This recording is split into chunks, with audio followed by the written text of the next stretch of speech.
birth in Alexandria, and the Ptolemaic dynasty. Our story takes place in Alexandria in the year 69 before Christ. Cleopatra VII was born into a city that was unlike any other in the ancient world. Alexandria, located on the Mediterranean coast of Egypt, was a bustling port city filled with knowledge, trade, and culture. It was home to the Great Library, one of the most remarkable collections of human thought, and the Lighthouse of Alexandria, a towering structure considered one of the 7 wonders of the ancient world. Imagine walking through wide streets lined with marble buildings, hearing dozens of languages spoken, and seeing ships from Greece, Rome, Africa, and Asia unloading their goods at the busy docks. Alexandria was the heart of a kingdom that connected Africa to Europe and the Middle East. Cleopatra was born into the royal Ptolemaic dynasty, a family of Greek origin that had ruled Egypt for nearly 3 centuries. Her ancestors came from Macedonia, the homeland of Alexander the Great, who founded Alexandria himself. The Ptolemies adopted many Egyptian traditions, presenting themselves as pharaohs to the people, yet they spoke Greek at court and often clung to Greek customs. This dual identity shaped Cleopatra's world. She grew up at the intersection of Egyptian and Greek cultures, a child of 2 legacies. Can you imagine the challenges of ruling a nation where your dynasty was both foreign and native at the same time? Her father, Ptolemy Auletes, was known as the flute player, partly for his love of music and partly as a way to mock his weak leadership. He ruled Egypt under heavy pressure from Rome, borrowing immense sums of money from Roman leaders to secure his throne. Cleopatra's mother remains a mystery to history, though some scholars believe she may have been Cleopatra V Tryphena, a member of the same royal family. This uncertainty about her mother adds an air of mystery to Cleopatra's early years, leaving us to wonder about the influences that shaped her character. Cleopatra was not the only child in the palace. She had brothers and sisters, all of whom would one day become rivals for power. Growing up in this environment meant that Cleopatra's childhood was filled not only with privilege, but also with constant tension. The palace in Alexandria was magnificent, filled with mosaics, statues, and treasures, but it was also a place of whispers, alliances, and betrayals. Children of the dynasty were raised knowing that at any moment, a sibling could become a dangerous competitor. Isn't it striking to think that from such a young age, Cleopatra lived with both luxury and fear under the same roof? Education played a central role in Cleopatra's upbringing. Unlike many rulers of her time, Cleopatra was not content to be a figurehead. She was trained in languages, philosophy, mathematics, and astronomy. Ancient writers tell us that she spoke as many as 9 languages, including Egyptian, something unusual for the Ptolemies, who often kept their distance from the native culture. She could converse with merchants, diplomats, and scholars without needing translators. This ability gave her a rare advantage, a personal connection to her people and to foreign visitors. Can you imagine the impression she must have made on others when she could speak directly to them in their own tongue? At the same time, Alexandria itself was a classroom. The city was filled with scholars from around the world, gathering at the Great Library to study and debate. Ideas about medicine, mathematics, and philosophy traveled through its halls. Cleopatra's childhood was steeped in this environment of learning, giving her not just political training, but also a broad understanding of science and culture. This intellectual foundation would later set her apart from many rulers, allowing her to rule not only with authority, but also with intelligence. Life in Alexandria was not easy for everyone, though. While the royal family enjoyed immense wealth, the common people lived in crowded neighborhoods, working in markets, workshops, or on farms outside the city. Egypt's prosperity depended on the Nile River, which flooded each year, depositing rich soil for crops. When the river rose high, The harvest was plentiful, and the people thrived. But when the river failed, famine and suffering spread quickly. As Cleopatra grew up in luxury, she could not ignore the fragile balance that sustained her kingdom. How often must she have looked out at the Nile and wondered whether its waters would bring abundance or despair? The political world around Cleopatra was equally unstable. Rome was rising as the dominant power of the Mediterranean. Egyptian rulers, including her father, had to pay enormous sums to Rome to maintain their independence. This reliance on Rome created resentment among the Egyptian people who saw their wealth flowing across the sea. Cleopatra would inherit this complex situation, where Egypt's survival depended on balancing its immense resources with the ambitions of foreign powers. Even as a child, Cleopatra must have understood that her destiny was tied not only to Egypt, but also to Rome. She was born at a turning point in history, into a family whose power was waning, in a city that stood as a symbol of both greatness and vulnerability. This was the world that shaped her, a city of light and knowledge, a family filled with rivalry, and a kingdom at the mercy of foreign powers. From the very beginning, Cleopatra's life was marked by contradictions.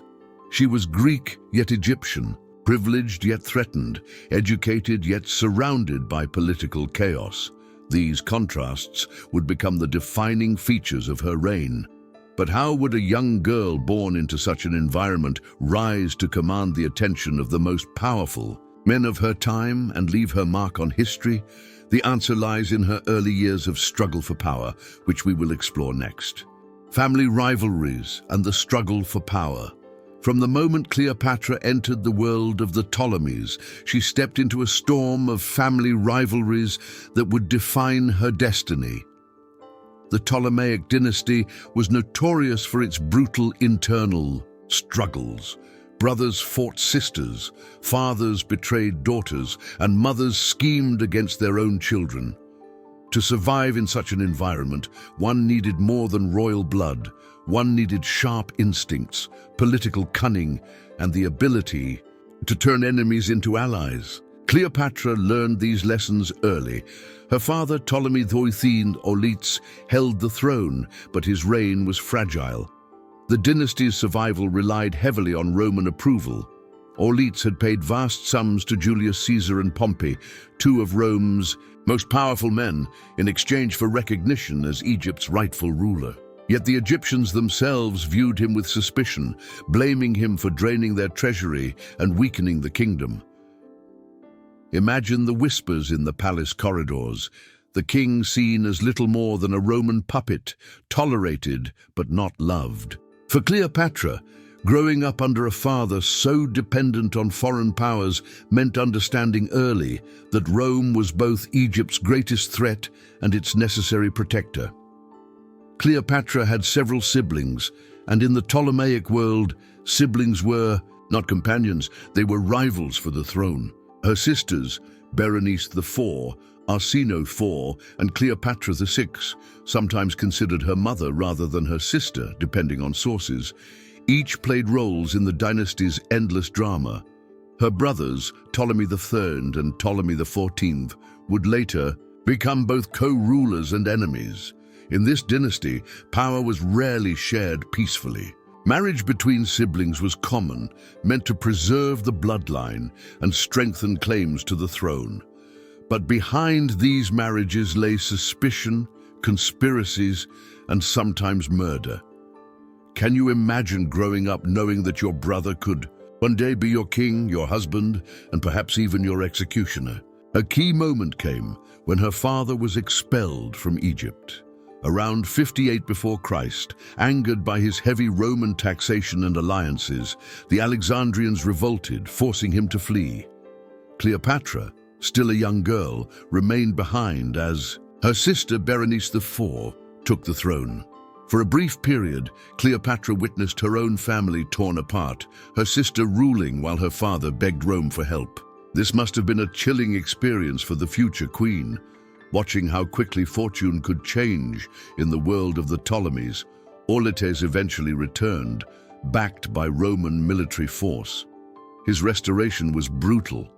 Berenice IV was executed, a reminder that in this family, sibling rivalry often ended in bloodshed. Cleopatra survived these years by staying close to her father, absorbing the lessons of his fragile rule. She saw firsthand the cost of relying on Rome and the price of losing their support. Could these memories have shaped her later strategy of forming personal alliances with Roman leaders? When Auletes died in 51 before Christ, Cleopatra was about 18 years old. According to tradition, she was crowned alongside her younger brother, Ptolemy III, who was around 10 years old at the time. The siblings were expected to rule as husband and wife, but the balance of power was uneven. Cleopatra, educated, eloquent, and ambitious, took control of government decisions. She wanted to rule as a true pharaoh, not as a puppet. Yet her brother's advisors, eager to keep their young master under their control, plotted against her. The early years of her reign were marked by daring choices. Cleopatra appeared on Egyptian coins with her image and name alone, not alongside her brother. This was a bold statement. She intended to be seen as the sole ruler. She issued decrees, met foreign envoys, and even traveled outside Alexandria to inspect the Nile and connect with her subjects directly. It was unusual for a queen to appear so publicly, and it sent a powerful message. Cleopatra was no ordinary consort. She was pharaoh in her own right. How shocking must it have been for her opponents to see a young woman asserting herself with such authority in a male-dominated world. But resistance quickly grew. The palace split into factions, one supporting Cleopatra, the other supporting Ptolemy II. Tensions escalated until Cleopatra was forced out of Alexandria around 48 before Christ. She fled into exile, taking with her only a small group of loyal followers. For a time, she wandered the deserts of Syria and Palestine, a queen without a throne. Imagine Cleopatra, accustomed to marble halls and golden crowns, now living as a fugitive, relying on the loyalty of a handful of supporters. Would she ever reclaim her place in Alexandria? The power struggle reached its breaking point when Rome itself descended into civil war. Julius Caesar and Pompey, once allies, turned on each other. Egypt, wealthy and strategically located, became a prize worth claiming. Both Cleopatra and Ptolemy III understood that whoever won Rome's civil war would hold Egypt's fate in their hands. Cleopatra prepared herself for a return to power, waiting for the right moment. That moment arrived when Pompey, fleeing Caesar, sought refuge in Egypt. Ptolemy's advisors, hoping to please Caesar, had Pompey murdered and presented his severed head as a gift. Instead of admiration, this act horrified Caesar, who arrived in Alexandria in pursuit of his rival. The city was thrown into turmoil. Caesar, one of the most powerful men in Rome, was now in Cleopatra's backyard. This was her chance. But how could an exiled queen reach him while her brother's forces controlled the city? Here is where Cleopatra's brilliance shone. According to legend, she had herself smuggled into Caesar's quarters, rolled inside a carpet, or perhaps a linen sack that her servant carried. Unwrapped before the Roman general, Cleopatra presented herself not as a victim, but as a determined queen ready to fight for her throne. The daring act shocked and impressed Caesar, setting in motion one of history's most famous alliances. In just a few years, Cleopatra had gone from a child in a palace of rivals to an exiled queen plotting her return. She had seen sisters executed, brothers crowned, and fathers dethroned. Yet she endured, never surrendering her claim. The stage was set for her next chapter, her partnership with Julius Caesar, the man who would change her fate and the destiny of Egypt itself. The rise of Cleopatra VII as Queen of Egypt. Cleopatra's return to Alexandria marked the beginning of her transformation from a young, exiled princess into a commanding queen whose reputation would echo through the centuries. With Julius Caesar now in Egypt, the balance of power had shifted. Cleopatra saw her chance not just to reclaim the throne, but to establish herself as the uncontested ruler of the Nile kingdom. She was only 21 years old, yet she already carried the scars of exile, betrayal, and survival. Could any other ruler of her age have shown such daring ambition? Caesar, though shocked by Pompey's murder, stayed in Alexandria to arbitrate the conflict between Cleopatra and her younger brother Ptolemy III. He was intrigued by Cleopatra's courage and intelligence. The story of her dramatic entrance, whether rolled in a carpet or hidden in linen, became legendary, symbolizing her resourcefulness. Cleopatra understood that symbols mattered as much as power itself. By appearing before Caesar in such a bold manner, she demonstrated that she was not a passive claimant to the throne, but an active player in the great game of politics. The Alexandrian War soon erupted. Cleopatra's supporters clashed with those of Ptolemy III, while Caesar's small contingent of Roman soldiers became entangled in the fighting. For months, Alexandria was torn by battles fought in its streets, harbors, and even around the great library itself. Fire destroyed parts of the docks and may have damaged the fabled library. Imagine the chaos: Roman soldiers barricading streets, Egyptian factions clashing, ships set ablaze in the harbor, smoke rising over the city. In this crucible of violence, Cleopatra proved her resilience, standing firmly alongside Caesar. The war ended in 47 before Christ, when Ptolemy III's forces were defeated at the Battle of the Nile. The young king, still in his teens, drowned while trying to flee across the river. His death removed Cleopatra's most immediate rival. Caesar restored her to the throne, naming her co-ruler with another younger brother, Ptolemy XIV, though it was clear who truly held authority. Cleopatra had survived the brutal contest for power, and for the first time in her life, she stood as the undisputed ruler of Egypt. Her rule, however, was never simply about crowns and decrees. Cleopatra needed to show her people that she was pharaoh in the traditional sense, not just a Roman-backed monarch. She appeared in Egyptian dress, honoring the gods and temples, while also maintaining her Greek heritage through philosophy, art, and culture. She presented herself as the living goddess Isis, a divine protector of Egypt.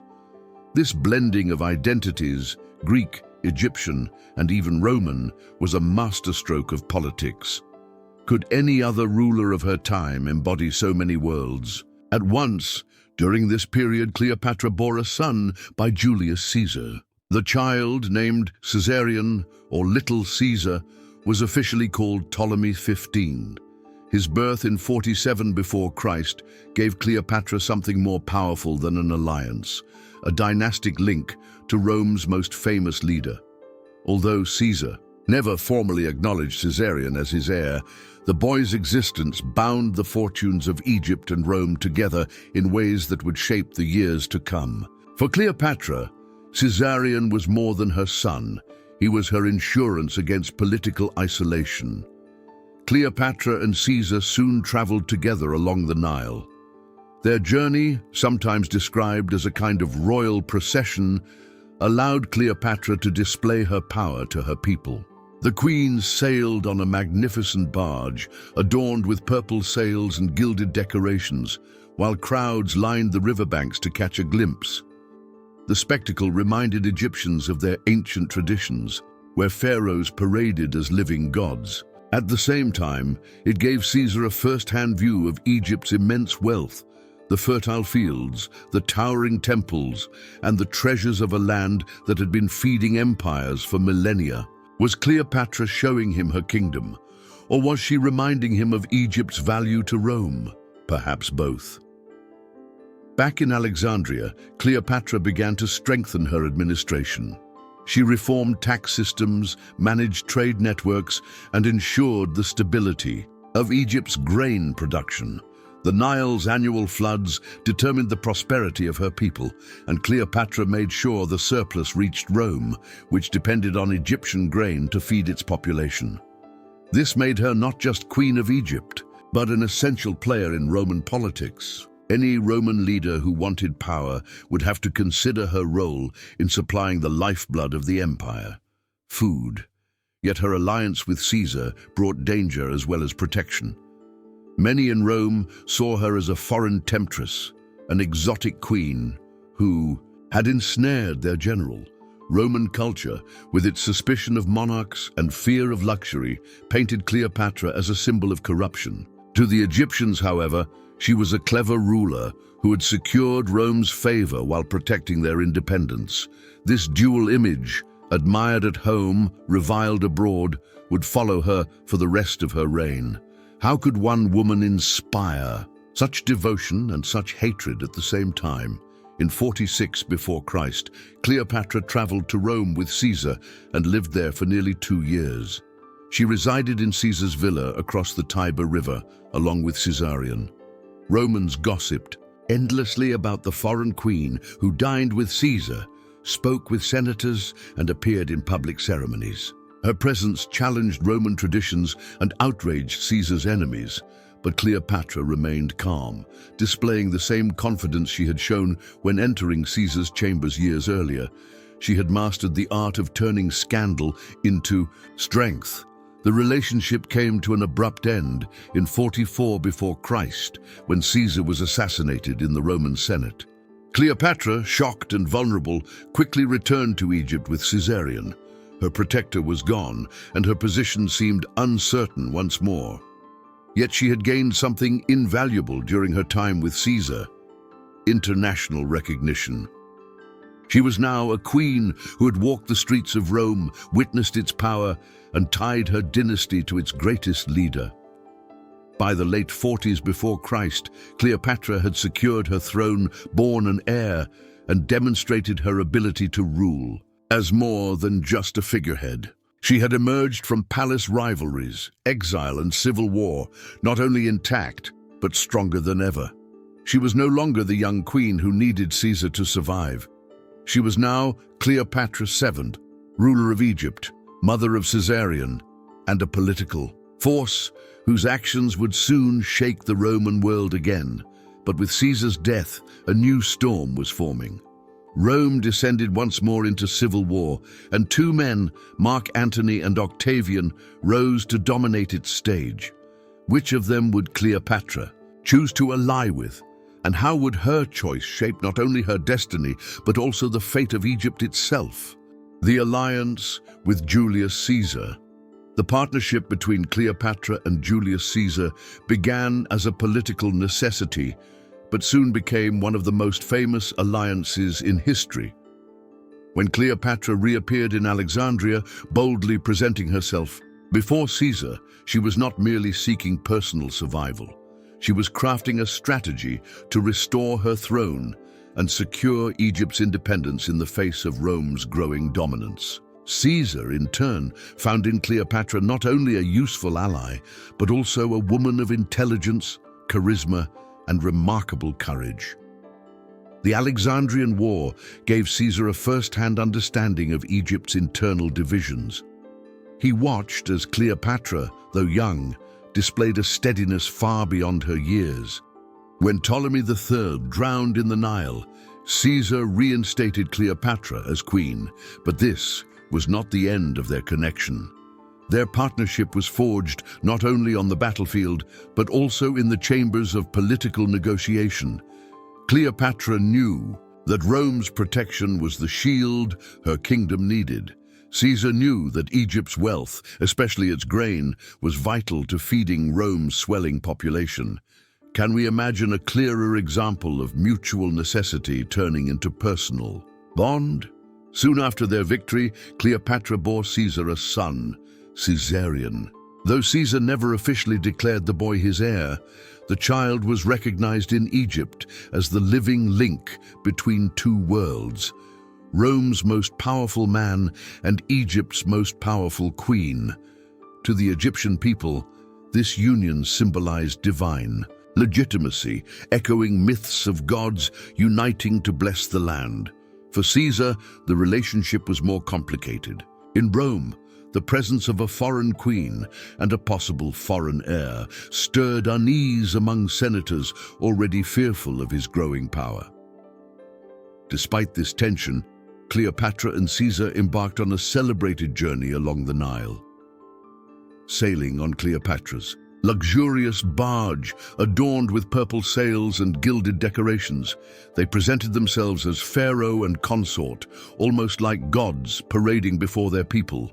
The journey was more than spectacle, it was a declaration of strength. The people of Egypt saw their queen restored and supported by the greatest general of the age. Caesar saw with his own eyes the fertility of the Nile, the temples that proclaimed centuries of Egyptian faith and the wealth that flowed from this land. Could there have been a more dazzling union of power and imagery? Cleopatra proved to be not only a companion, but also an advisor. She explained the traditions of her people, the rhythms of the Nile, and the unique challenges of ruling a kingdom tied so closely to its river. Caesar, who prided himself on his intellect, must have admired her knowledge and command of detail. Ancient writers emphasize Cleopatra's intelligence, her skill in languages, and her ability to adapt her words to every audience. To Caesar, she was no mere ornament of the throne. She was a political mind to be respected. When Caesar returned to Rome in 46 before Christ, Cleopatra followed, accompanied by Caesarion. In Rome, their presence became the talk of the city.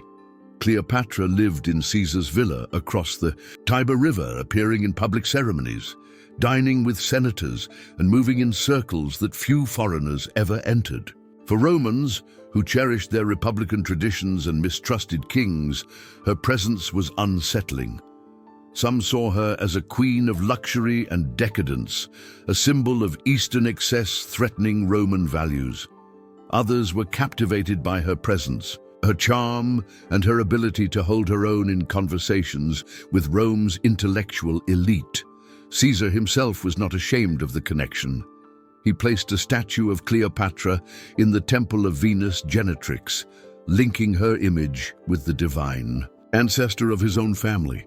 This was a bold act, one that declared to Rome that Cleopatra was not merely his guest, but a figure worthy of honor. For Cleopatra, this recognition in the heart of Rome was extraordinary. She, a queen of Egypt, was now visible in the world's greatest city, treated not as a subject, but as an equal partner. Yet for many Romans, the symbolism was alarming. Did Caesar intend to make himself king with Cleopatra as queen? Would Rome, proud of its republic, become another monarchy under foreign influence? The tension reached its climax in 44 before Christ, when Caesar was assassinated on the Ides of March. Cleopatra, in Rome at the time, suddenly found herself vulnerable. The man who had restored her to the throne, the father of her son, was gone. In the chaos that followed, she quickly returned to Egypt, taking Caesarion with her. Some sources suggest she hoped Caesar might have recognized Caesarion as his heir. But in Rome, Caesar's will named his great-nephew Octavian as his successor. Cleopatra's dream of placing her son at the heart of Roman politics collapsed in an instant. Back in Egypt, Cleopatra adjusted swiftly. She declared Caesarion her co-ruler, presenting him as Ptolemy XV, the rightful continuation of the dynasty. In doing so, she reinforced the idea that Egypt's throne was secure, tied not only to its Ptolemaic lineage, but also to Rome's greatest general. This was a bold gamble. Would Rome accept Caesarion's claim or see him as a threat? Cleopatra knew that the storm in Rome was far from over, and she prepared to navigate its dangerous waves. Her time with Caesar had transformed her. She was no longer the uncertain queen fighting for recognition. She had shared the stage with Rome's most powerful leader, lived in its capital, and seen firsthand the workings of its politics. She understood Rome's strengths and its divisions. She knew that Egypt's survival depended on choosing the right alliances, and she had learned that personal relationships could reshape the destiny of nations. The alliance with Caesar was more than a romance, more than a political convenience. It was the crucible in which Cleopatra's identity as queen was forged. She had learned how to balance spectacle with strategy, how to use symbols as weapons, and how to present herself as both goddess and ruler. Her experience with Caesar gave her the tools she would later use with another Roman leader, Mark Antony. But as Caesar's blood dried on the Senate floor, Rome plunged once again into civil war. Caesar's assassins fled. Octavian claimed his inheritance, and Mark Antony rose as one of Rome's strongest generals. Across the Mediterranean, Cleopatra prepared for the next chapter of her life, one that would bind her fate to Antony in ways even more dramatic than her union with Caesar. Would this new alliance bring her security, or drag her into the final downfall of her dynasty? Life in Alexandria and the world of common people. To understand Cleopatra's reign, it is not enough to focus only on the palace intrigues and her alliances with Rome. Egypt was more than its rulers. Beneath the marble walls of Alexandria, and beyond the gilded chambers of the royal palace, stretched a land where millions of ordinary men and women lived their daily lives. Their struggles, their work, and their hopes formed the foundation of the kingdom that Cleopatra sought to defend. What was life like for the people she ruled? Alexandria itself was unlike any other city in the Mediterranean. Founded by Alexander the Great in 331 before Christ, it was designed as a Greek city transplanted onto Egyptian soil. Its streets followed a grid pattern, wide and straight, unlike the winding alleys of older cities. The city was cosmopolitan. Greeks, Egyptians, Jews, Nubians, Syrians, and traders from as far away as India and Spain crowded its marketplaces. Walking through Alexandria meant hearing dozens of languages, smelling spices from the east, and seeing ships unload treasures from every corner of the known world. In many ways, Alexandria resembled New York City today, a crossroads where cultures met, clashed, and blended. At the center of the city rose the great Pharos lighthouse, towering over the harbor. This wonder of the ancient world guided ships safely into port and symbolized Alexandria's role as the beacon of trade and culture. Nearby stood the great library, a storehouse of human knowledge. It is said that scholars collected hundreds of thousands of scrolls there, studying mathematics, astronomy, medicine, and literature. For the elite, Alexandria was not just a city, it was the intellectual capital of the ancient world. Could Cleopatra, growing up surrounded by such grandeur, have failed to recognize the immense responsibility she carried? Yet for the ordinary Alexandrian, life was less glamorous. Many lived in crowded tenements, working as laborers, artisans, or sailors. The harbor provided endless work, from unloading grain to repairing ships. Workshops produced glass, papyrus, and textiles that were traded across the Mediterranean.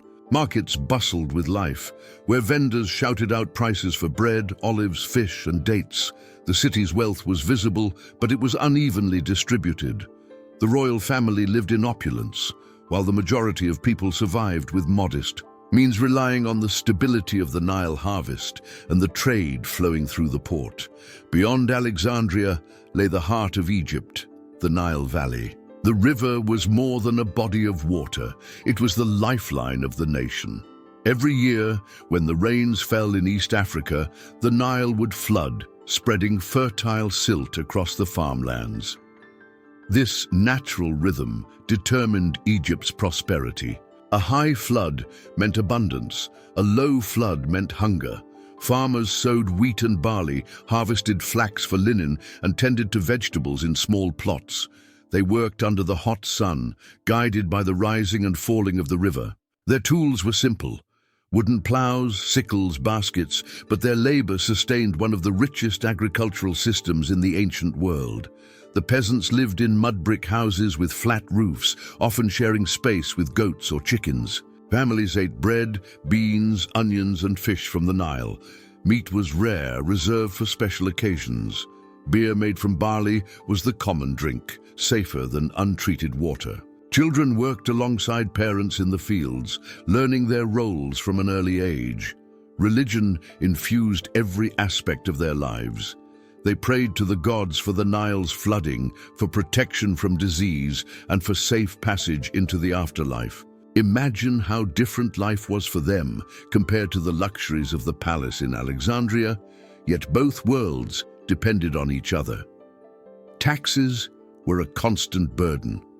The Ptolemaic kings and queens demanded grain, labor, and money to fund their palaces and their wars.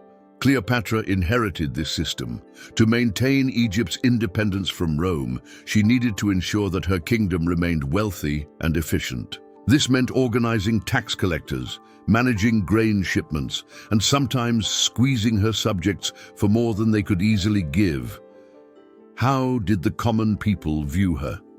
Did they see her as the goddess Isis, protector of the land, or as a distant queen demanding tribute for her political battles? The answer was likely both. Life in the countryside was hard, but religion offered hope. Temples stood as both religious centers and community hubs. Priests oversaw rituals, offered sacrifices, and cared for the statues of gods. Festivals brought music, dancing, and processions through the streets. Even the poorest farmer felt part of something larger, connected to gods who could bless or curse their lives. Cleopatra, wise to this reality, supported temples generously, appearing in traditional Egyptian dress and performing rituals. By linking herself to Isis, she reached into the hearts of her people, presenting herself not just as a ruler but as a divine protector.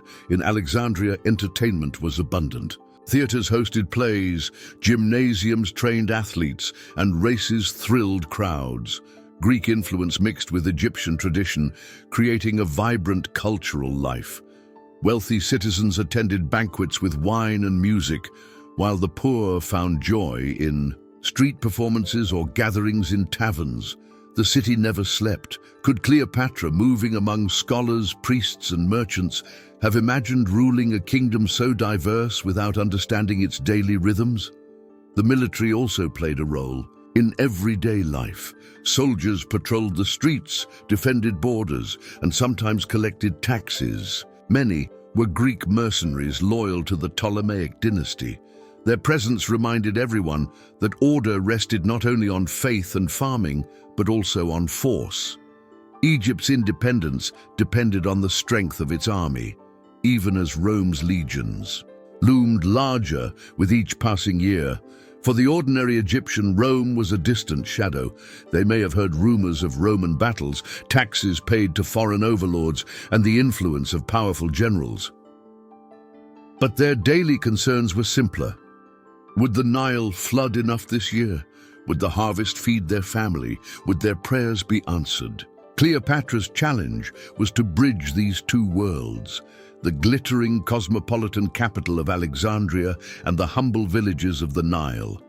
She needed to satisfy scholars and merchants, priests and farmers, soldiers and sailors. Her reign depended not only on diplomacy with Rome, but also on keeping the rhythm of daily Egyptian life steady. This was the Egypt Cleopatra inherited, a land of contrasts, a city as cosmopolitan as New York, a countryside as ancient as time itself. And at its center stood a queen who understood that her throne rested not just on alliances with generals, but on the faith, labor, and loyalty of her people. But how would she balance these responsibilities with her role as a mother, a queen, and a political strategist in an increasingly dangerous world? That is the story that unfolds next. Cleopatra as mother, queen, and politician. By the mid-40s before Christ, Cleopatra had secured her throne, given birth to Caesarion, and stabilized her kingdom. Yet her life was not simply about survival anymore. She had become the living, symbol of Egypt's independence, and with that role came immense responsibility. She had to be many things at once: a mother to her son, a queen to her people, and a politician negotiating with the most powerful empire of her time. How could one woman carry so many roles on her shoulders without faltering? As a mother, Cleopatra placed enormous importance on Caesarion. The boy was not only her child, but also the living link between Egypt and Rome.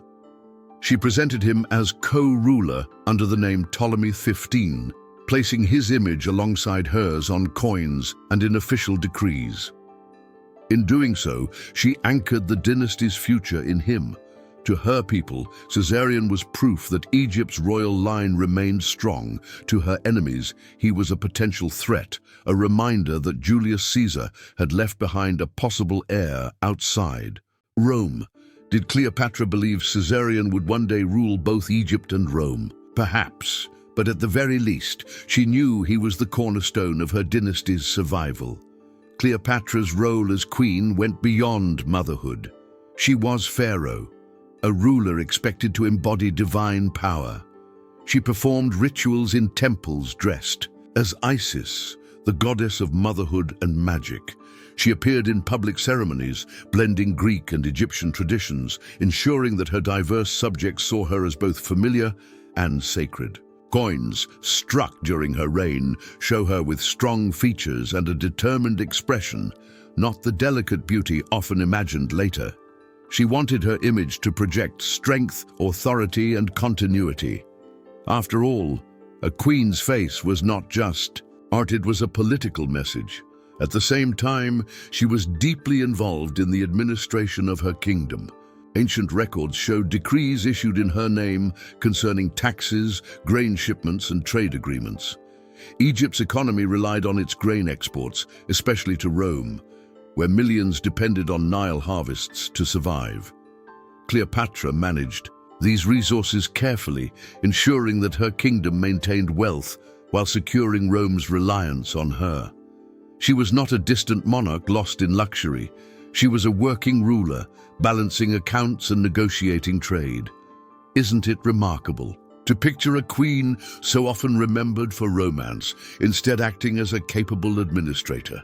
Her political skills extended far beyond Egypt. She maintained diplomatic contacts with neighboring kingdoms, ensuring that Egypt was not isolated. She sent envoys, received foreign delegations, and used her knowledge of languages to speak directly to allies and rivals alike. Her ability to converse without interpreters made her unique in a world where language barriers often slowed or distorted diplomacy. To the Greeks, she could speak in their tongue. To the Egyptians, she honored their traditions. To the Romans, she could argue her case with clarity. Few rulers of her time had such versatility. Life at court reflected her blend of traditions. Banquets in Alexandria dazzled guests with music, wine, and poetry. Scholars debated astronomy and philosophy, while priests led processions in the streets. Cleopatra presided over it all, shaping her court into a symbol of Egypt's cultural richness. Her palace was not just a seat of power, but also a center of learning, echoing the great library nearby. For Romans who visited, the experience must have been both enchanting and intimidating. Still, her position was fragile. Rome was in turmoil after Caesar's assassination. His heir Octavian and his ally Mark Antony were rising, while Caesar's assassins fled east. Cleopatra had to decide whom to support, whom to trust, and how to safeguard her kingdom. She chose caution, waiting to see which Roman leader would prevail. This patience was not weakness, it was strategy. She had learned from her fathers dependence on Rome, that aligning too quickly could spell disaster. As a politician, Cleopatra also mastered propaganda. She portrayed herself as the savior of Egypt, protecting her people from famine and foreign domination. She linked her reign to the rhythms of the Nile, presenting herself as the one who ensured abundance. In times of hardship, she appeared among her people, offering aid and rituals of reassurance. Her subjects saw not just a queen in a palace, but a ruler who connected the divine order to their daily lives. Was this not the essence of being Pharaoh? Yet being mother, queen, and politician came with risks. Each role demanded sacrifices. As a mother, she exposed Caesarion to the dangers of Roman politics. As a queen, she carried the burden of heavy taxes and decisions that sometimes hurt her people. As a politician, she risked being painted by Roman writers as manipulative and dangerous, a foreign queen who seduced powerful men. She walked a tightrope, knowing that any misstep could topple her dynasty. Despite these challenges, Cleopatra thrived. She proved that she could be more than a figure in Rome's story. She could be a central actor shaping events. Her reign was not a tale of dependency, but of strategic choice. She defended her throne, elevated her son, strengthened her kingdom, and positioned herself as a necessary ally for any Roman seeking dominance. But Rome's civil wars were far from over, and soon one man, Mark Antony, would rise to command the Eastern Mediterranean. Cleopatra, already seasoned by her experiences with Caesar, would face another test. Could she once again use her intelligence, charm, and political skill to forge an alliance that would protect Egypt? Or would this new partnership drag her into the final tragedy of her dynasty? Cleopatra as mother, queen, and politician. By the mid-40s before Christ, Cleopatra had secured her throne, given birth to Caesarion, and stabilized her kingdom. Yet her life was not simply about survival anymore. She had become the living symbol of Egypt's independence, and with that role came immense responsibility. She had to be many things at once: a mother to her son, a queen to her people, and a politician negotiating with the most powerful empire of her time. How could one woman carry so many roles on her shoulders without faltering? As a mother, Cleopatra placed enormous importance on Caesarion. The boy was not only her child, but also the living link between Egypt and Rome. She presented him as co-ruler under the name Ptolemy XV, placing his image alongside hers on coins and in official decrees. In doing so, she anchored the dynasty's future in him. To her people, Caesarion was proof that Egypt's royal line remained strong. To her enemies, he was a potential threat, a reminder that Julius Caesar had left behind a possible heir outside Rome.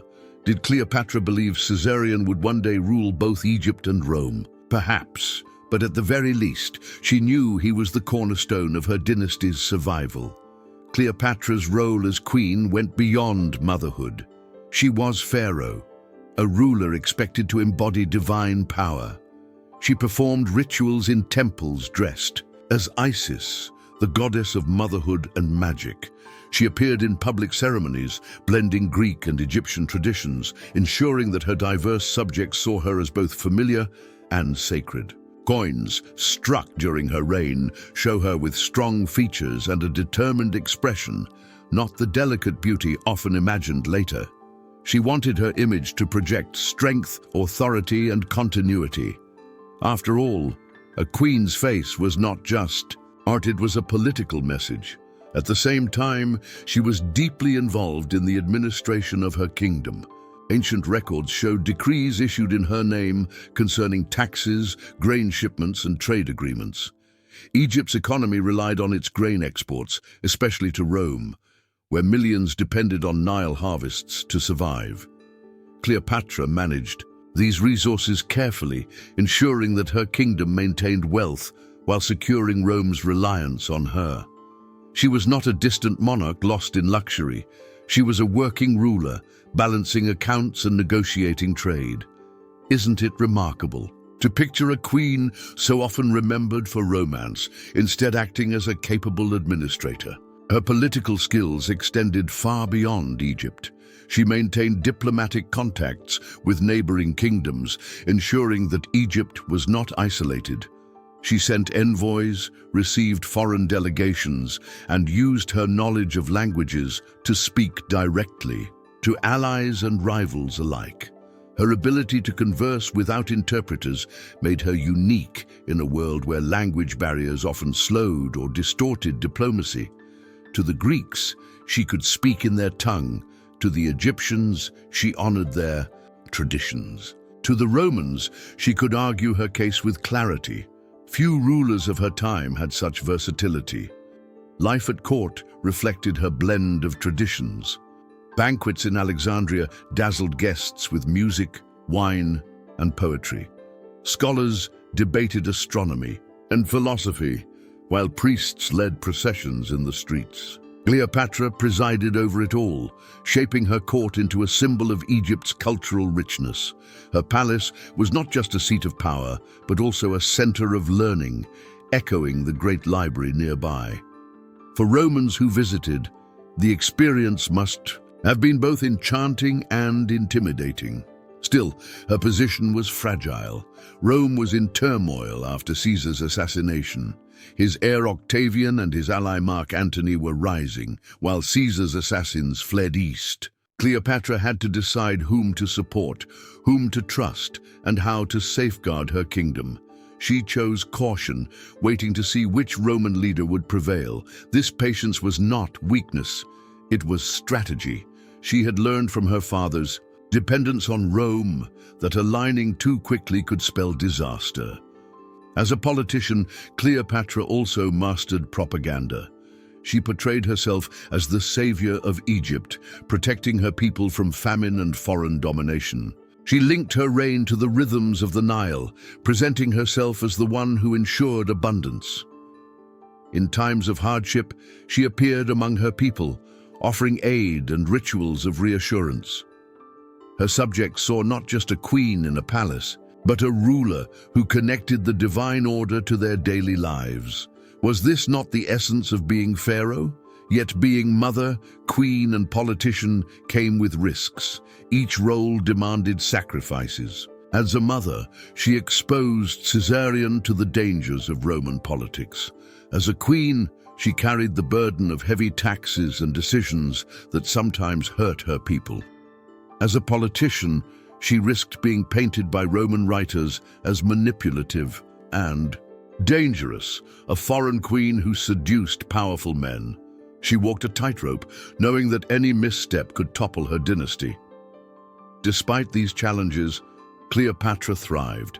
She proved that she could be more than a figure in Rome's story. She could be a central actor shaping events. Her reign was not a tale of dependency, but of strategic choice. She defended her throne, elevated her son, strengthened her kingdom, and positioned herself as a necessary ally for any Roman seeking dominance. But Rome's civil wars were far from over, and soon one man, Mark Antony, would rise to command the eastern Mediterranean. Cleopatra, already seasoned by her experiences with Caesar, would face another test. Could she once again use her intelligence, charm, and political skill to forge an alliance that would protect Egypt? Or would this new partnership drag her into the final tragedy of her dynasty? The alliance with Mark Antony. When Julius Caesar was struck down in 44 before Christ, Cleopatra's world shifted. She had lost her most powerful ally, the man who had restored her throne and fathered her son. But Cleopatra was no stranger to crisis. She had survived sibling rivalries, exile, and civil war before. Now she turned her gaze once more toward Rome, knowing that its struggles would decide Egypt's fate. Out of the chaos, two figures emerged: Octavian, Caesar's adopted heir, and Mark Antony, his most trusted general. Their rivalry would dominate the Mediterranean, and Cleopatra was determined to shape her destiny within it. Mark Antony was a soldier of immense charisma. Tall, broad-shouldered, and renowned for his bravery, he was also famous for his appetite for wine, laughter, and pleasure. Romans described him as a man who could feast like a king one night and fight like a lion the next day. His popularity with the legions gave him enormous influence. To Cleopatra, he represented opportunity. She had dealt with Caesar, the calculating politician. Now she faced Antony, the warrior who ruled men's hearts. Could she win him to her cause? The stage was set in 41 before Christ, when Antony summoned Cleopatra to Tarsus, a city in modern-day Turkey, to explain why she had not supported his campaigns after Caesar's death. Cleopatra did not arrive as a supplicant. She sailed up the Cydnus River on a golden barge with purple sails, reclining beneath a canopy dressed as the goddess Aphrodite. Musicians played, perfumes filled the air, and attendants dressed as cupids fanned her. It was theater, designed to overwhelm Antony's senses. The general, who had seen countless battles, was stunned. This was not a queen begging for mercy. This was a ruler commanding attention through spectacle. Who could resist such an entrance? Antony and Cleopatra soon became inseparable. Their partnership began with politics. Cleopatra promised Egypt's wealth, grain, and ships in exchange for protection. Antony, eager for resources to fund his campaigns, agreed. Yet their relationship quickly moved beyond strategy. Ancient writers describe lavish banquets where the two dined together, joking, drinking, and competing in games. They formed what later became known as the Inimitable Livers Club, celebrating life with extravagant feasts. While Roman critics painted this as decadence, for Cleopatra it was calculated intimacy. She had bound Antony to her not just through treaties but through companionship. Cleopatra gave Antony more than pleasure. She gave him a vision. Together they imagined an Eastern empire, with Alexandria as its capital. Antony saw himself as a new Dionysus, the god of wine and conquest, while Cleopatra embodied Isis, goddess of motherhood and power. Their union was presented not merely as romance, but as divine destiny. To their followers, they were not just man and woman, they were gods, walking among mortals. Was this genuine belief or brilliant propaganda? Perhaps it was both. Their partnership bore children. Cleopatra gave birth to twins, Alexander Helios and Cleopatra Selene, and later a son, Ptolemy Philadelphus. These children were living symbols of the fusion between Rome and Egypt. Cleopatra, already mother to Caesarion, now stood at the head of a dynasty linked to two of Rome's greatest men. Her household was no longer just a royal family. It was a political statement that Egypt remained central to the Mediterranean world. But their alliance was not without enemies. In Rome, Octavian watched with suspicion. He painted Antony as a man corrupted by a foreign queen, abandoning Roman values to live in Eastern luxury. To Octavian's propaganda machine, Cleopatra was no longer a queen, but a sorceress who had bewitched Antony. This image, though exaggerated, would shape her reputation for centuries. Yet from Cleopatra's perspective, she was doing what any ruler must, protecting her kingdom through alliances. Was it her fault that the alliance also involved love?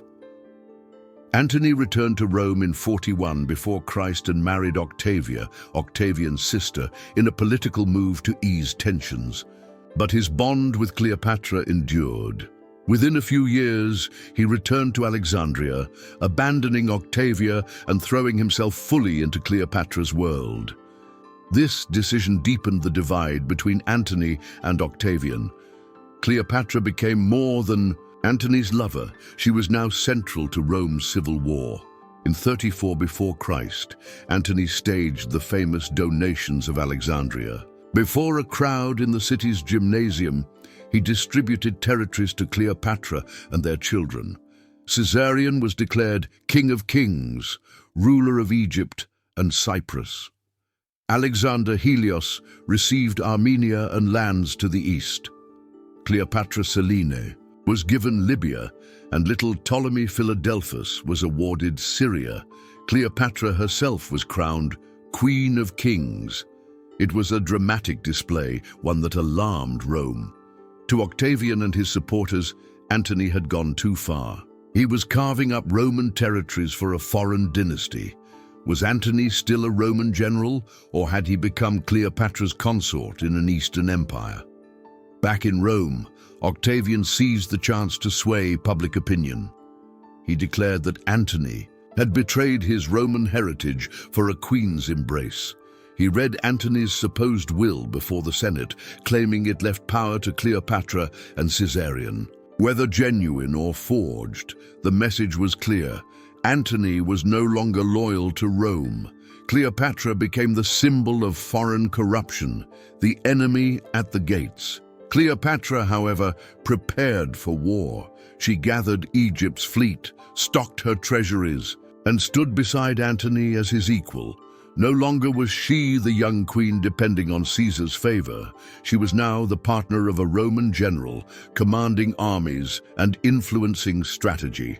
Together, they prepared to face Octavian in the showdown that would decide not only their fates, but also the future of Egypt. As the fleets assembled and the armies marched, Cleopatra must have felt the weight of history pressing down. She had transformed herself from a fugitive queen into a ruler who dared challenge Rome itself, yet the risks were immense. Could her love and alliance with Antony secure Egypt's independence, or would it drag her kingdom into ruin? The answer would. Come on the waters off Actium, where the might of Rome and Egypt collided in one of the most famous battles of the ancient world. Religion, medicine, and daily customs in ancient Egypt, Cleopatra's reign cannot be fully understood without exploring the world in which her people lived, their faith, their medicine, and their everyday customs. Egypt was a land where tradition and ritual carried immense weight.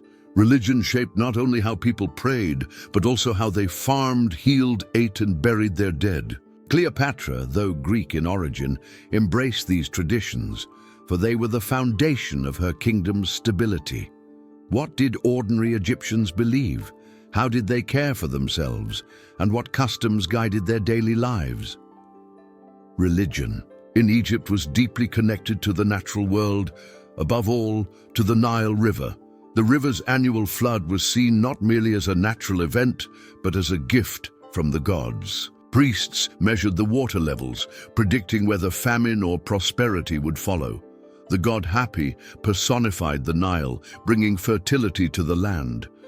Isis, goddess of motherhood and magic, was worshipped by farmers, mothers, and rulers alike. Cleopatra adopted Isis as her divine persona, presenting herself as the goddess incarnate. This was more than symbolism. It was a way to connect with her people's most sacred traditions. Could any queen survive without placing herself within the religious fabric of Egypt?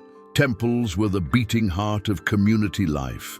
In cities and villages, priests performed daily rituals to feed the gods, dressing and cleansing the sacred statues kept in the innermost chambers. Festivals filled the streets with music, dancing, and offerings. The Opet festival in Thebes, for instance, brought statues of the gods out of their sanctuaries and into processions along the Nile. Religion was not hidden away. It was public, vibrant, and woven into daily experience. Even the poorest farmer might feel connected to divine order during these celebrations. Medicine in ancient Egypt was advanced for its time, blending practical remedies with spiritual beliefs. Doctors trained in temples studied scrolls containing medical knowledge, diagnosing illnesses and prescribing treatments. They used honey as an antiseptic, garlic to boost health, and castor oil as a laxative. Wounds were cleaned and stitched with linen, while fractures were set with wooden splints. At the same time, magic and prayer were inseparable from healing. Spells were recited alongside medicines, and amulets were worn to ward off disease. Modern science shows that many of their remedies had real benefits. Imagine a healer grinding herbs by lamplight, whispering incantations as he bandaged a wound. Was it superstition or an early form of holistic medicine? Childbirth was one of the most perilous moments in an Egyptian woman's life. Women relied on midwives, who used techniques passed down for generations. Magical spells were often recited to protect mother and child, invoking deities like Taweret, the hippopotamus goddess of childbirth. Amulets shaped like scarabs or ankhs were placed near the bed. Despite these precautions, mortality was high. Cleopatra herself, as queen, would have had access to the best midwives and physicians, but even she was not beyond the risks faced by all women. How many mothers must have prayed desperately for their baby's survival, clutching charms and calling on the gods? Food and drink shaped daily customs. Bread and beer were staples of the Egyptian diet. Bread was made from emmer wheat or barley, baked in clay ovens. Beer, thick and nutritious, was consumed by all classes. Fish from the Nile, dates, figs and onions provided variety, while wealthier families enjoyed meat such as beef, goat or duck. Olive oil and honey sweetened dishes for those who could afford them. Cleopatra's palace would have served elaborate banquets with imported delicacies from Greece and the Levant, but the average family relied on simpler meals. Festivals, however, brought feasting for all, as religion and community blurred the line between sacred and everyday life. Clothing reflected both practicality and symbolism. Most Egyptians wore linen garments suited to the hot climate. Men typically wore kilts, while women wore long sheath dresses. Jewelry was common, not just as decoration but as protection. Amulets carved with symbols like the Eye of Horus were believed to guard against evil. Cleopatra herself embraced both Greek and Egyptian fashion, sometimes appearing in flowing Greek robes, other times in Egyptian regalia with a headdress shaped like the horns of Isis. Every outfit she wore sent a message. To her Greek courtiers, she was Hellenistic royalty. To her Egyptian subjects, she was Pharaoh. Family life revolved around the household.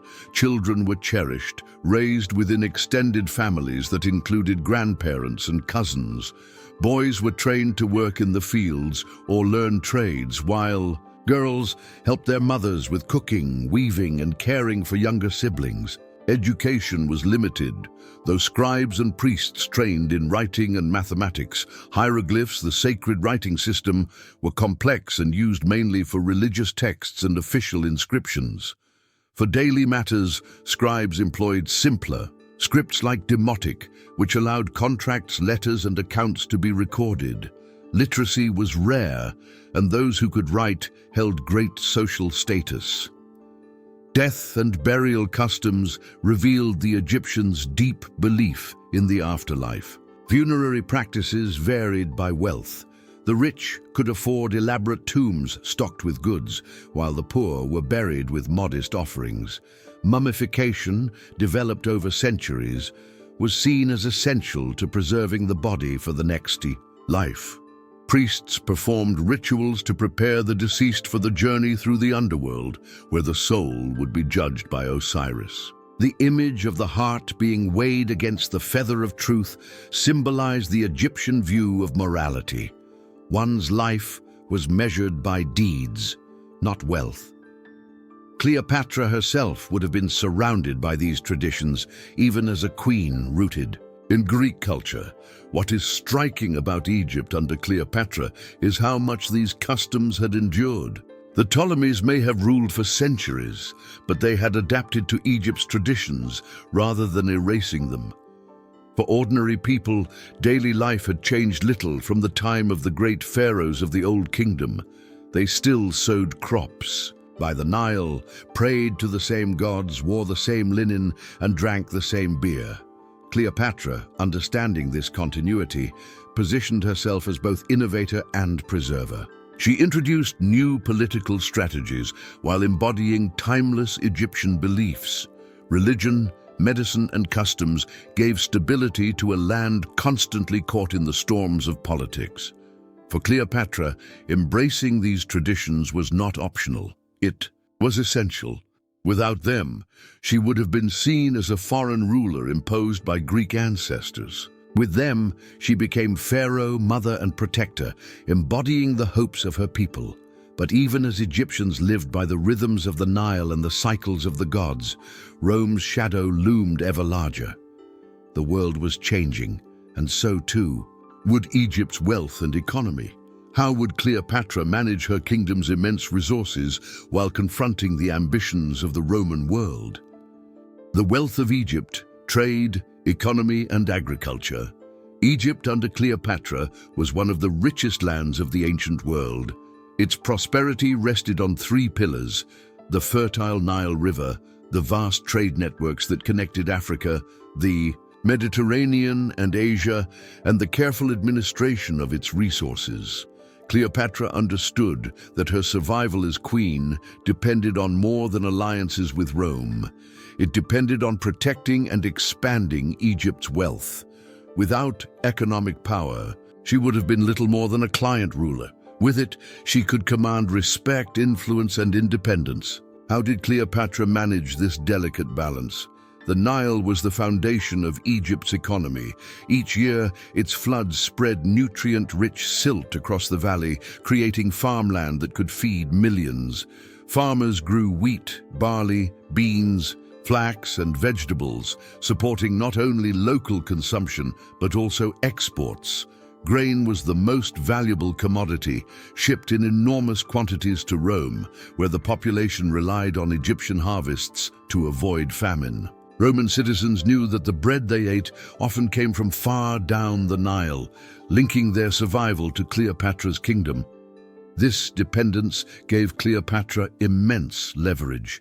Could Rome truly afford to challenge the very land that fed its people?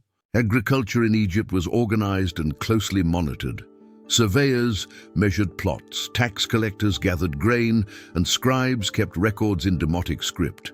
Farmers owed part of their harvest as tax, stored in government granaries before being redistributed. In times of abundance, Egypt prospered.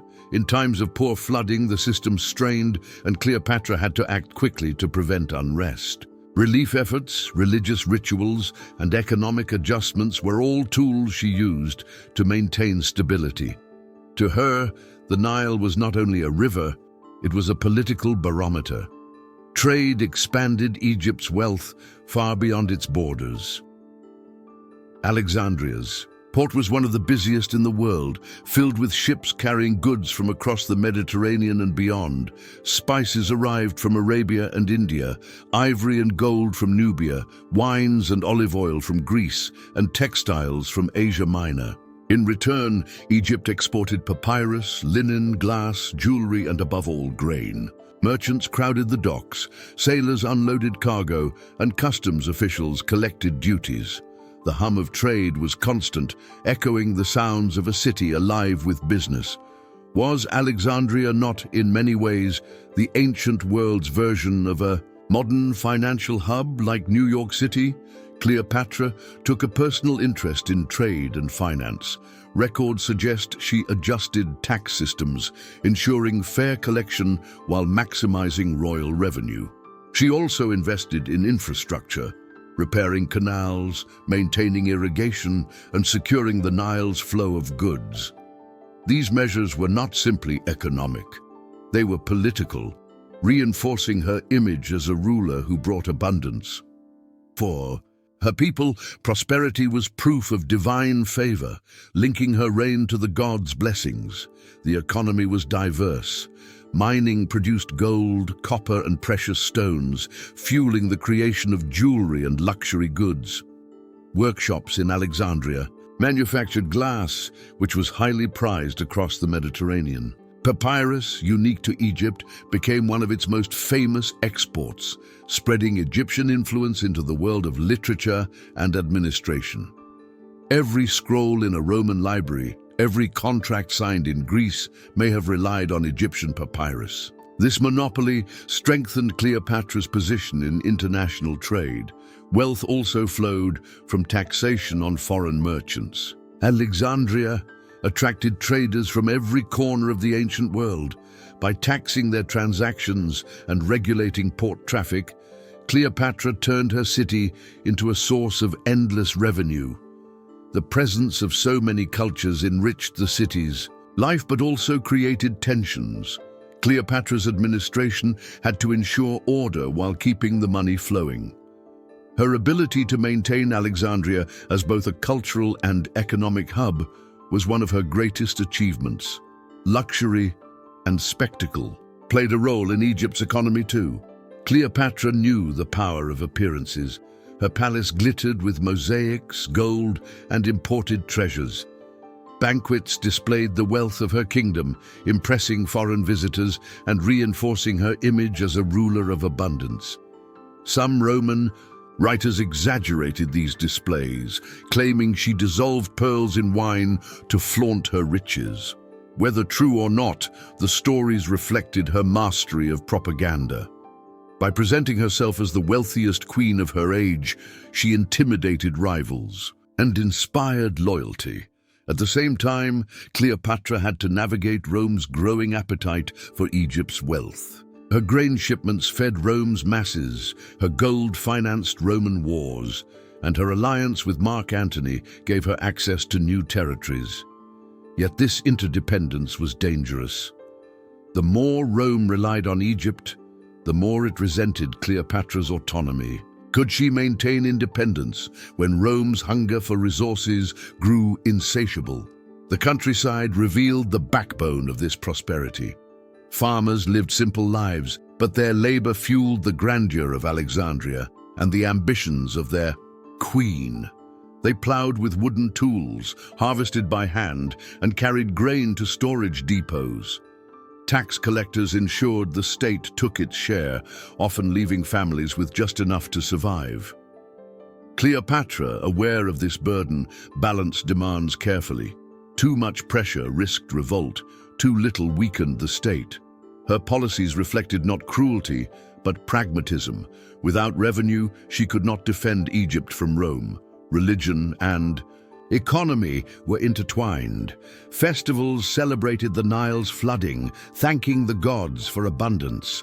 Temples received donations of grain and wealth, reinforcing their role in both spiritual and economic life. Priests managed estates that contributed to the kingdom's prosperity. Cleopatra's support for temples was not merely pious, it was economic policy. By funding religion, she reinforced a system that sustained agriculture, trade, and loyalty. Foreign policy was shaped by economics too.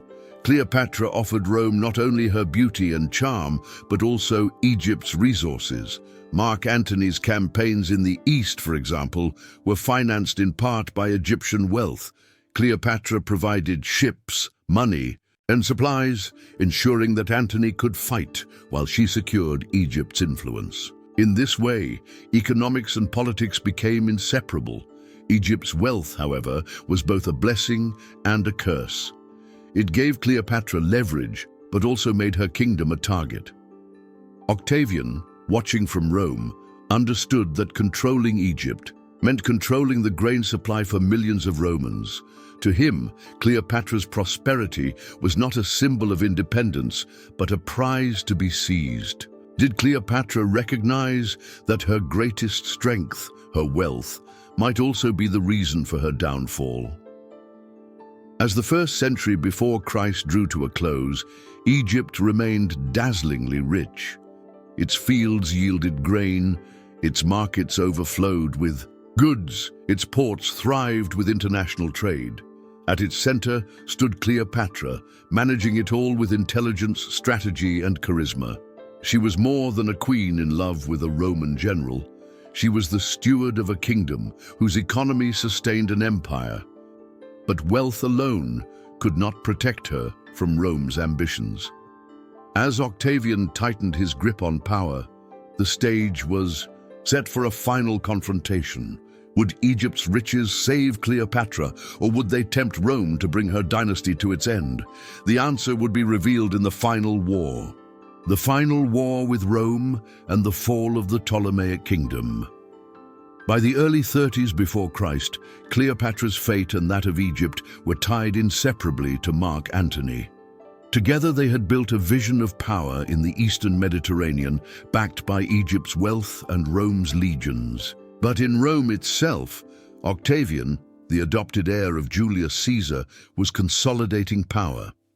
The rivalry between Antony and Octavian was not merely a personal conflict, it was the struggle for control of the Roman world.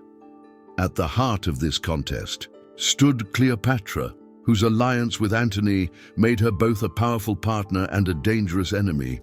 Octavian understood the power of propaganda.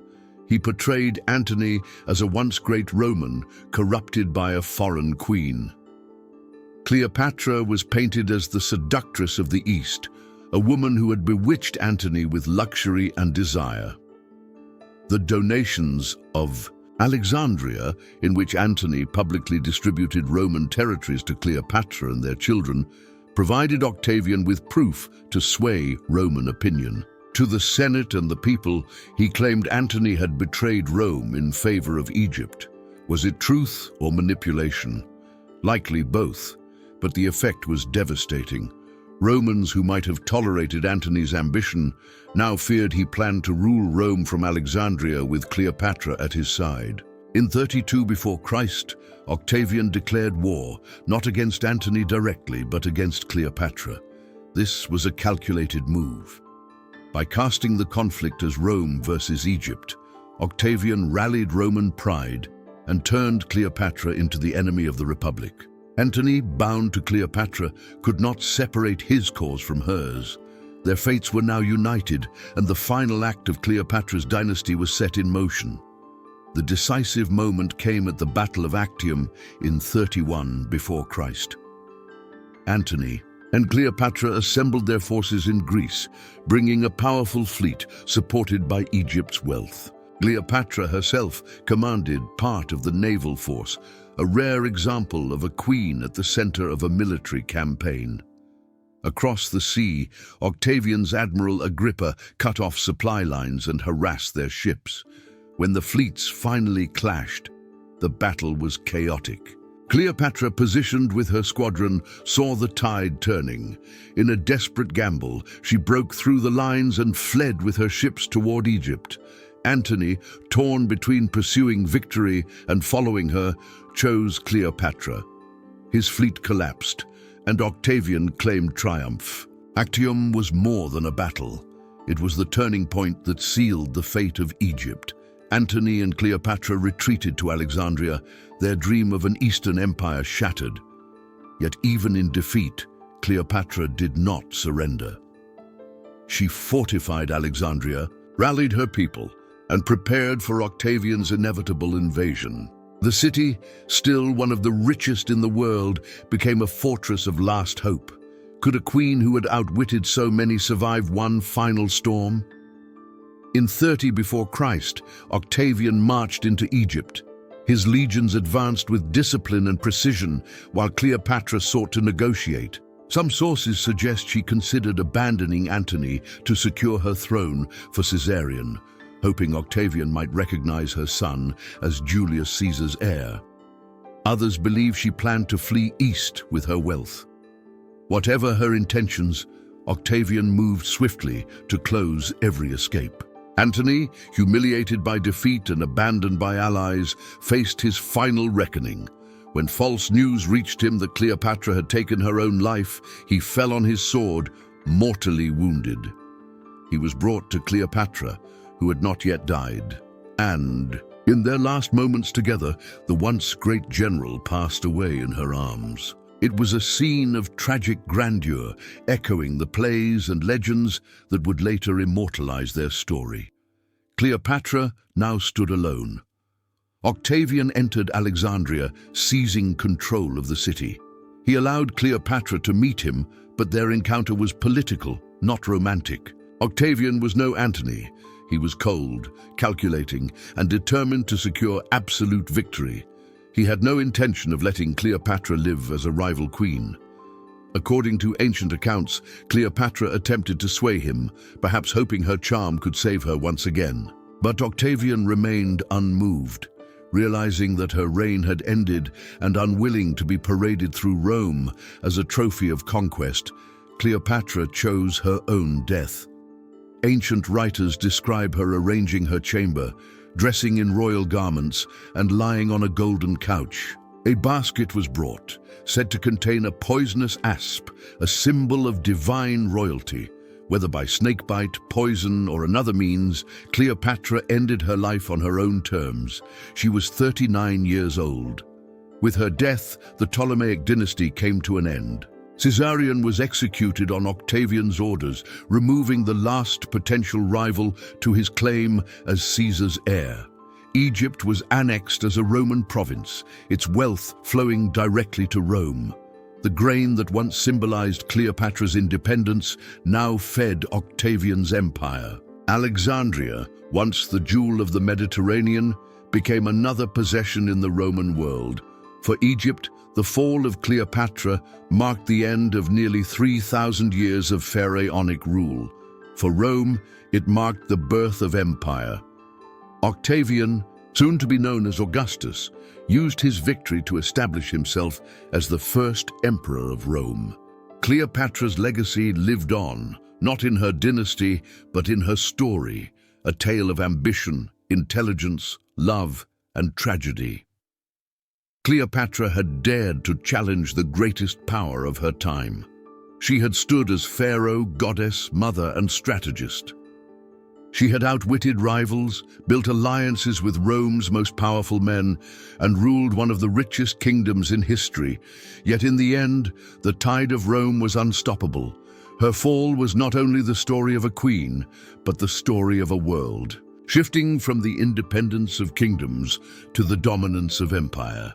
Was Cleopatra a victim of fate, a queen crushed by Rome's might, or was she the architect of her own downfall through her alliances with Caesar and Antony?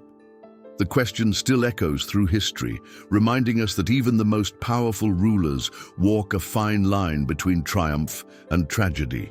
Was Cleopatra truly the last great pharaoh who fought for her people's independence? Or was she a queen who gambled everything on love and lost it all? If you are not subscribed yet, don't forget to subscribe. Thank you for watching.